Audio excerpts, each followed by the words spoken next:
Right, welcome back to the Young Fan Podcast and welcome to another League One roundup on this Sunday afternoon. A full programme in the division. The World Cup commences today, but this league doesn't stop. November, December, the content's going to continue to come at you, and I'm really looking forward to bringing you that during what's going to be a really interesting time. Watching Oxford United, in my case, and England, and of course, I imagine many other World Cup games is going to be really fascinating. I'm looking forward to it. The festive football taken to another level, of course, this time around. So, yeah, I'll touch on the elephant in the room before we break it down. 4 selected games as per usual. I've come home for the weekend. That's why I'm in a different surrounding. Went to watch Oxford United, Forest Green Rovers. Not maybe the result and the performance I was looking to come back for, but that's football. That's what you get. Sometimes you come back and you watch a game of football. Didn't quite go the way you'd imagine it to go, but that is one of the games we'll be talking about, so we will come on to that. The second one being, you might not know this, and you probably don't know this because if you don't follow the Instagram page or the Twitter page, the channel was off YouTube for a couple of days during the week for a different reason, a complicated reason. It wasn't there. A mistake was made, but it's back, and that's the most important thing. It was weird not having it on YouTube and not creating content over the time that it was removed completely, no traces of it, but thankfully it's back, and I'm really, really excited to sort of continue the push for November and December, because the aim is to get to 4,000 subscribers before Christmas. At the moment, it doesn't seem possible, but it could be made possible if you go and subscribe and leave a like. Can we get to 100 likes on this episode? That would be incredible. 100 likes. We haven't done it in a while, so if we could do that, that would be absolutely brilliant. Let's get into it. Starting off with the first game, Oxford United against Forest Green. So, Oxford United 1, Forest Green Rovers 1. I'll run you through the XG as well. Oxford United 0.99 to Forest Green Rovers 1.52. And that does paint, I think, a very fair reflection of the game. The away side, who are bottom of the league, I'll show the league table here as well. They are bottom, 24th, with a better XG, 1.52. Actually, a much better XG to Oxford United at 0.99. Does it paint the right picture? I think it does. Oxford United, in the first half, maybe not so much. In the first half, we were good. I think we actually started the game really, really strong. The first sort of 10, 20 minutes, I thought we looked really in control of this game. We could actually win this game 2 or 3-0, as we expected to and wanted to, and felt that was really possible. And sometimes I think Oxford United, more than many football clubs, and of course you'll have your own say on it, and every fan will probably say the same thing about their team. When you expect to win a game, it doesn't always pan out the way you would have wanted to. For the first time this season, it was a home game in which Oxford United wanted to actually go and win fairly comfortably, because you're sort of building off some really good form, we're building off some really good results, and you go, right, we can actually go and put on a real good performance at home, backing off that 4-0 win against Port Vale at home the week before, last weekend. It didn't happen, especially in that second half. We really dropped off, and we allowed Forest Green Rovers to really come back into the game. And that's disappointing. 1-0 up against a side who, didn't look individually very good, but as a unit, knew exactly what they needed to do. And that's actually quite interesting. I wouldn't give man of the match to Cameron Brannigan. I'd give it to Simon Eastwood. And their goalkeeper as well, Luke McGee, getting man of the match on here. That does, show sort of how the game was going. But actually, a side who are bottom, and Oxford United's goalkeeper, Simon Eastwood, getting man of the match, that does also... That says quite a lot, doesn't it? It says quite a lot. In that second half, and looking at the XG as well, they had some really big chances. And thankfully, Simon Eastwood came out in that first half and second half and pulled off some really good saves. It could have been 2 or 3-1, you'd argue, because that one save in that first half from Simon Eastwood really should be going into the back of the net, and fair play to him. But we should have scored more than one. Even so, you should be leading more than just a 1-goal cushion going into the break. Second half, though, complacency. It felt like a real level of complacency in that second 45, not getting a foothold, not sort of going, right, we're 1-0 up here, let's go and make it 2 or 3, let's go and try and kill the game off. We lacked a bit of tempo, we lacked that sort of clinical edge. Of course, Billy Bowden had to come off in that first half, and again, we know how important, so he can be in this type of game. He was very good against Port Vale. You wanted him to sort of build off that. Matty Taylor as well, you wanted him to sort of build off his good performance. And unfortunately, you sort of look at Port Vale, you look at the standout players in that game, Billy Bowden and Matty Taylor were the two. We come into this game, and again, it just felt a bit flat again. It felt really, really flat. And a game like this, I saw Oxford United and Carl Robinson come out in his sort of, I think he said it actually on BBC Radio Oxford, but he also said it, I think, for the in-house media. He said something along the lines of, that could be a big point. No, other games will be a big point. There'll be games where you can go away to Sheffield Wednesday. If you can nick a point there, that's a big point. But at home to Forest Green Rovers, no disrespect to Forest Green Rovers, because they did put on a really well organised, nitty-gritty performance, and they made it very difficult. And they got a good point out of it. And you'd say that's probably fair. They maybe feel they could have gone and won the game. But this at home is not a good point. That's a bad point. You've got to win this game 3-0. or 3-0, 3 points. 3-0 we're going over the top. But I mean, going into the game, maybe you could have thought it could have been 2 or 3-0, but you've got to get the 3 points. That's what I meant to say. But no, it was a bit lacklustre.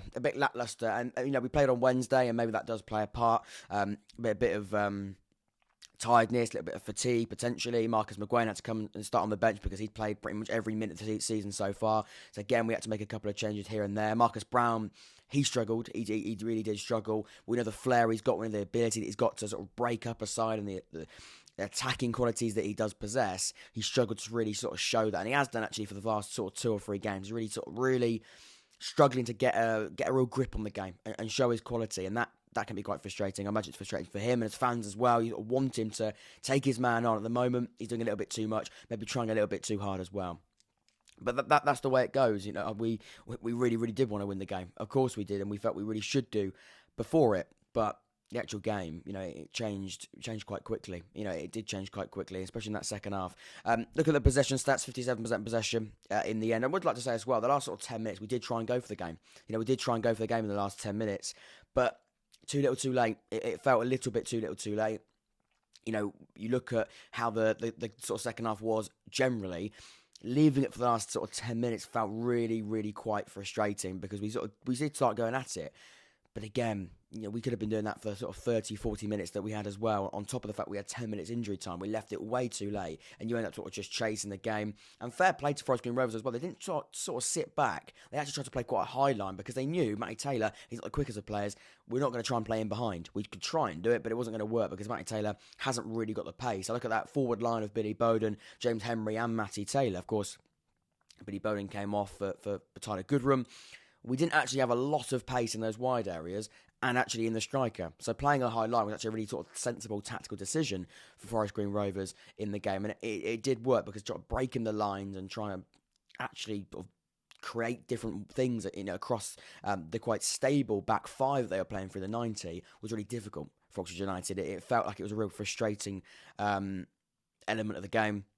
Sam Long had to come in for Elliot Moore, who we believe had a little bit of a knock, and Anderson as well played at right back. He looks really exciting, but again, he was really the only outlet. He was the real pace outlet during the game, and that's our fullback, that's our right back. Kieran Brown had another solid game at left back. Cameron Bradigan and Lewis Bate did look quite solid in midfield, but we sort of created very little through those players, and that's a little bit annoying. But yeah, frustrating. It doesn't, if we'd won the game, teams drop points as well. So we would have, I think, 8th or 9th if we won the game yesterday. But it wasn't to be. We lose the chance to sort of really climb up the table. And again, that is sort of where that element of disappointment comes from. But it finishes Oxford United 1, Forest Green Rovers 1. Forest Green have got to get some credit during that game because they held strong. They held strong, and that is, again, something that this season they've got to do, because I look at sort of other results that they've been part of. They've just been, walked over at times, but they weren't yesterday, and that's got to be, from Oxford angle, annoying, but from Forest Green, there's positives. There really, really is, and they're getting a point away from home against Oxford, who, at the moment, are looking like a mid-table side with a bit of inconsistency. You probably would take that. So that's the way it is. Frustrating, but Forest Green. So Port Vale 1, Charlton Athletic 0. The XG for the game, 0.59 to Charlton's 0.38. Not a good Charlton Athletic performance. At Port Vale, really important 3 points. The aim being to put things right after that disappointing defeat away from home last weekend to Oxford United. They conceded 4 goals going forward. Didn't really do too much. In this game, going forward, they also didn't do too much once again, but they did what they needed to do. They scored the 1 goal that, again, ended up being the decider. As for Charlton, not a good afternoon whatsoever. A side who really try and base under Ben Garner, who has had that touchline ban and is continuing to serve that touchline ban. He plays an attacking style of play. He did it with Swindon. He has been trying to do it, and they have done it, Charlton, for moments across the season. Yesterday afternoon, it wasn't the case. It really, really wasn't. An XG of 0.38 is really quite concerning. You can see the momentum graph here as well, the attacking momentum graph. First half, both sort of sides had their moments. Second half, Port Vale, you can see the goal came at the 57th minute. Daniel Butterworth scored the all-important goal. And then from then on, nothing really happened. You expect Charlton to try and go at Port Vale, although they are the away side. They've got the players, they've got the talent. Across that side, you can see Raksaki, that the wide play. You've got Corey Blackett-Taylor, who across the season so far has looked quite good. I look at him against Portsmouth a couple of weeks ago. He looked exceptional. Scored him again. They've got that flair. They've got the attacking ability. But yesterday, it really didn't come. They're missing Lee Burn. They are missing Lee Burn and Charlie Kirk, who is also a winger, having to play up front with Jaden Stockley. The two aren't really gaining a partnership at the moment. They are struggling, those two. Jaden Stockley trying to be that sort of quite physical number 9. Charlie Kirk trying to get in behind, use his pace. Of course, like I say, he's naturally a wide man. But I worry about Charlton at the moment. I really, really do. I don't normally come to league table this early, but the last 4 games, Charlton, they have dropped off. They've drawn quite a lot of games this season, and in the end, they couldn't even draw this one. 9 draws this campaign, that is letting them down, but another defeat for them yesterday. Now 14th in the league, 24 points. It is slowly becoming more and more difficult, and again, I look at them going forward at the moment. They are in a really quite frustrating place. No real player standing out. George Dobson maybe should just had quite a good game, but other than that, nothing really came together for Ben Garner's side. And again, when you're reflecting on it, Port Vale did really, really well to score that goal and then defend and stay as a unit really, really well and allow that, make sure Charlton couldn't get back into the game. Looking at the other stats here as well, 63% possession for Charlton, so they did dominate the ball, but what did they do with it? 1 shot on target, 5 shots in total to 13. It's not very good. It isn't. They had a lot of the ball in terms of actually trying to create something and try and move with the ball and try and have that element of attacking flair with the ball. That didn't come. That didn't come at all. Port Vale didn't need the ball. Although they were the home side and only having 37% possession, you'd say that's quite concerning. They still won the game. They had more shots. Only 1 on target if both those sides has quite a lot. But Port Vale won't care. They'll look back and go, right, we had 1 shot. We took the chance and we won the game and we defended really, really well. In terms of some interesting stats here, many more passes for Charlton, 513 to 287. It was just a really, really well-oiled Port Vale, robust professional performance. Charlton tried and tried, but in the end, couldn't really do much with the ball. And that'll be the element of annoyance across Charlton at the moment. So, yeah, in terms of league table, 14th now for Charlton. Port Vale, and I continue to push up the table. I wasn't impressed by them against Ipswich United last weekend, but they showed they are the banana skin. Charlton, they slipped on that banana and landed on their backside. Now Port Vale, 4 places higher. Charlton 4 places lower than Port Vale, 26 points, 2 points now the difference between those two sides. It's not looking great for Charlton in terms of recent form. As a Port Vale, really, really important they got back on track, and like I say, put in a really professional performance in the end against the London-based side. Right, let's go to Burton Albion, because they are turning a little bit of a corner. I mean, look, they didn't win the game, but they hosted the side who are top of the table. Where are they? Here they are. Burton Albion 2, Plymouth Argyle 2, with an XG of 1.17 to Plymouth Argyle's 1.17. Now, that is a real rarity in football. To have an XG of exactly the same is very rare, and also quite rare when I look at the two sides, actually, Burton Albion and Plymouth Argyle, across the season. I did not expect to see 2 teams who are pretty much the opposite end of the table, pretty much so. I mean, Burton now climbing up a couple of places with that draw with Morecambe and Forest Green. Well, I mean, Forest Green picked up a point, didn't they? But they both did drop points, and Burton, that point does see them climb up to now 22nd. They are opposite ends of the table, and, Burton put on a really, really good show. And once again, Burton, back-to-back, they've got a really, really good XG in the game, a really, really positive XG. And going forward, there's something a little bit different at the moment with Burton. They're actually creating and doing some really quite positive things with the ball. They look like an attacking side who were on it, that they were on it. And frustrating enough, I mean, they got, I'd say, what they deserved. When you look at the XG, it's a fairly equal game. Plymouth didn't do very well. They went 1-0 down at one point, Plymouth, and in the end, in the 7th minute of injury time, really, really quite late on, it's made 2-2. And of course, real frustration, really real heartbreak, you'd say, for Plymouth when you're winning the game 2-1 and you get to the 7th minute of injury time, you expect to win the game, don't you? But Burton, you look at that XG, they put on a really, really good attacking performance is the best way of describing it. As for Plymouth, of course, they went 1-0 down. It took to the 64th minute to equalise with a penalty spot. Ryan Hardy converted it, and then Ballymumba once again getting on the score sheet. The fullback who, I think's probably got, I want to say 4 or 5 goals now this season. So fair play to him. He makes it 2-1. And you think at that point, Plymouth, they got that professional, they have got that professionalism to go and win the game. They're top of the league. You expect them to go and do it, and they weren't able to.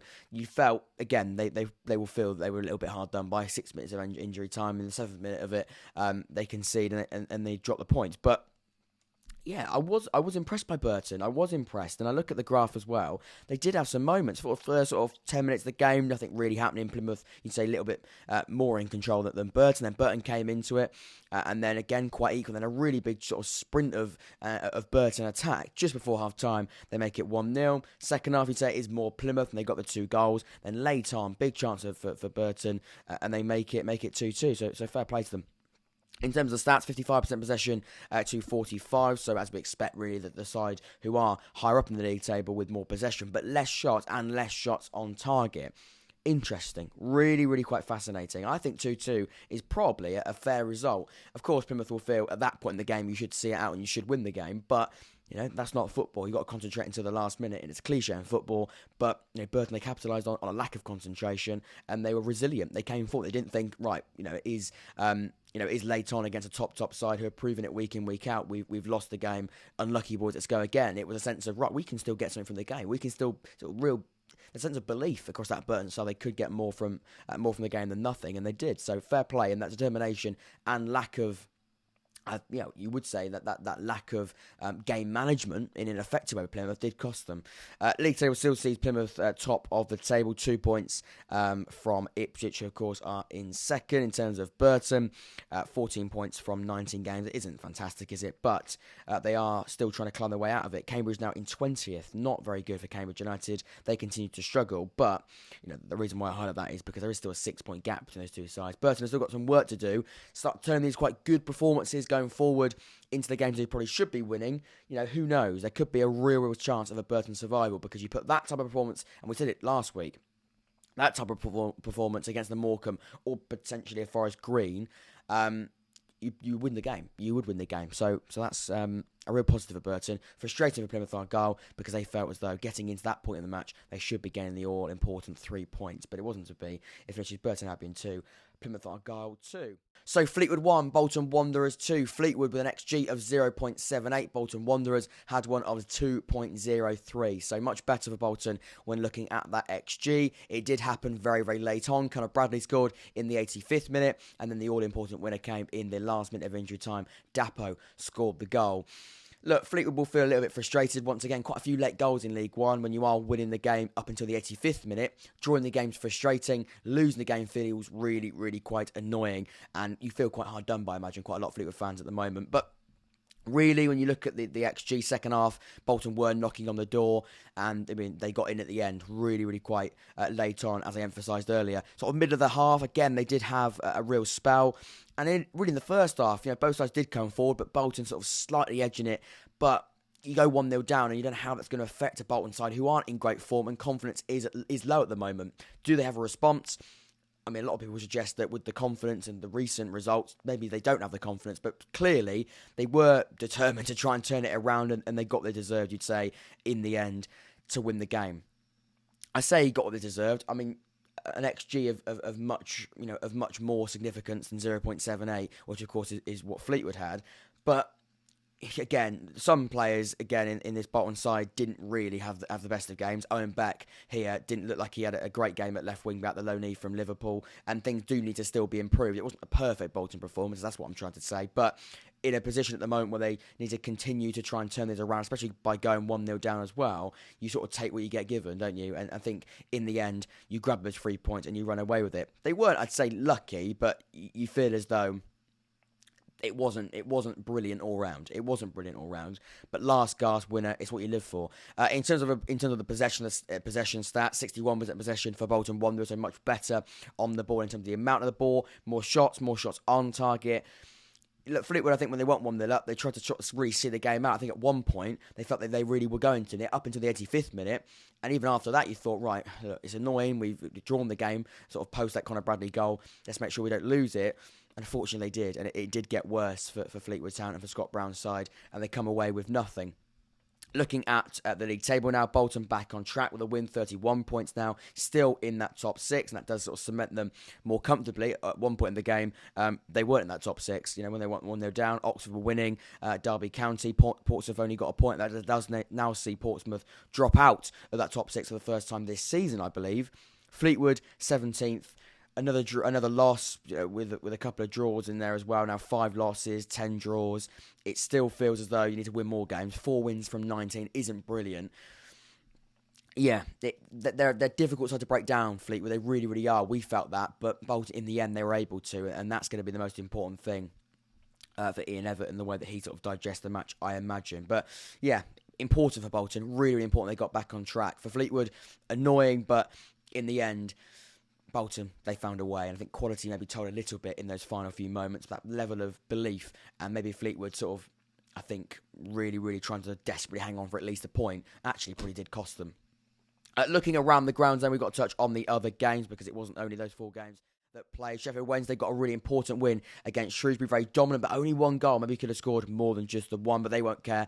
1-0, it is 1-0 in their current race for top 2, maybe even the title, dare I say it. They are still fighting for that position. That's a really important 3 points. Shrewsbury, not an easy side to play against. They like to make it quite difficult, and Sheffield Wednesday, they saw them off fairly comfortably. Barnsley 3, MK Dons 1, Liam Manning and MK Dons.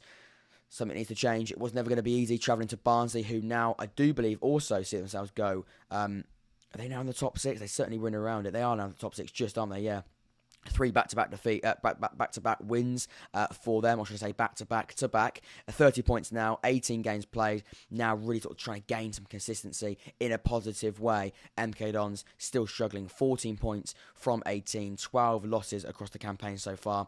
Things are looking quite difficult for Liam Manning. Will he be in a job next week? We'll have to wait and see. Bristol Rovers 1, Peterborough United 0. Easily could have spoken about this game. Bristol Rovers brilliant across the 90 minutes. Peterborough not good at all. You can see by looking at the graph there, very, very good Bristol Rovers from an attacking sense. Peterborough were down to 10 men at a point in the game. How early was that red card? It was fairly late on. 75th minute, Ronnie Edwards. They're quite exciting young centre-back Ronnie Edwards, but Bristol Rovers, very, very good across the 90. Even with that red card happening quite late, with 11 versus 11, Bristol Rovers and Joe Barton's side still looked really, really quite impressive, and I'd say they deserved 1-0 win. Cheltenham, another really, really good performance from Cheltenham after backing up that quite, how do I describe it without saying what I want to say? Defensive, near a 1-1 draw against Ipswich, but one they had to hold on, and they did. So fair play to Cheltenham. Wycombe, disappointing, really disappointing for them. Not the same side, I feel. Not the same side from Gareth Ainsworth and his boys this season. Those sort of games, you'd expect them to sort of get the job done. They weren't able to. They lose the game 1-0. Lincoln City 2, Morecambe 1. Finally this season, Lincoln beating a side they probably should be beating. Now up to 9th in the league. We've spoken about Fleetwood against Bolton. Fair play to Lincoln City. Could something be happening there with other sides around them dropping points? It's a good climb for Lincoln. Fair play to them. Port Vale, we've spoken about that one. Accrington winning very, very importantly against Cambridge. That's a very, very significant. Felt a little bit like a, not going to say relegation 6-pointer, but two sides that are sort of fearing to drop into that bottom 4 if things continue to go worse. Accrington, on a really bad run heading into this game, gets a very, very significant 3 points. The first half, they look much better. Second half, fairly equal. For Cambridge, though, disappointing. And Mark Bonner will be trying to look at where they need to improve, because at the moment now, they are the side who are 20th. They have got a bit of a cushion because the sides in that bottom 4 have got to sort of chase, I think, 6 points. But Cambridge, they're struggling. They really, really are. Accrington, a really important win for them. And finally, Ipswich getting the job done, you'd say, against Exeter, who have been a really good side this season, of course, after that promotion. But Ipswich, they are a professional side who know exactly what they needed to get from the game. They didn't want a banana skin. They didn't want a surprise, and you didn't really get many surprises. I think Ipswich just went there, did the job, and came out of there. Fair play to them. Exeter, they tried their best. Of course they did, but it wasn't to be. And of course, finally, Pompey 0, Derby County 0. Not a brilliant game for Sky Sports. I didn't watch the game. I was out, but obviously it was on Sky Sports, and it wasn't a brilliant advert for League One football. But really, both sides, they'll probably take that. They probably will take that. Pompey, not in brilliant form, and unfortunately, that draw does see them now drop out of the top 6 for the first time this season. As for Derby County, going to Fratton Park on a Friday night, it's probably not a bad result. They did have moments, both sides, from an attacking perspective, but at the end of the day, you sort of shake your hands at 0-0 and you sort of just move on from it. Pompey, though, a draw in the grand scheme of things isn't ideal, but you look at the opposition, Derby in really good form, you probably just do take that and move on. That does round up my match week roundup for Sky Bet League One, match week 19. Really did enjoy it. Been a busy week, quite a hectic week on the podcast, not for the best of reasons, but we are now back and we'll be continuing to produce some really good content, hopefully across November, or the rest of November, and then of course December and forwards. But let's look at the 2 months coming up. The Christmas period, of course, is going to be really, really exciting in Sky Bet League One, I imagine. If you did enjoy the content, please do leave a like and subscribe. 100 likes would be incredible. And yeah, let's move on to, I believe, FA Cup next weekend, isn't it? So we might take a little bit of a different turn, some different content next weekend, and then Sky Bet League One will return the following week. So yeah, hope you did enjoy it. I've been Jack. This has been the Unfan Podcast, and I'll see you all very, very soon. Take care.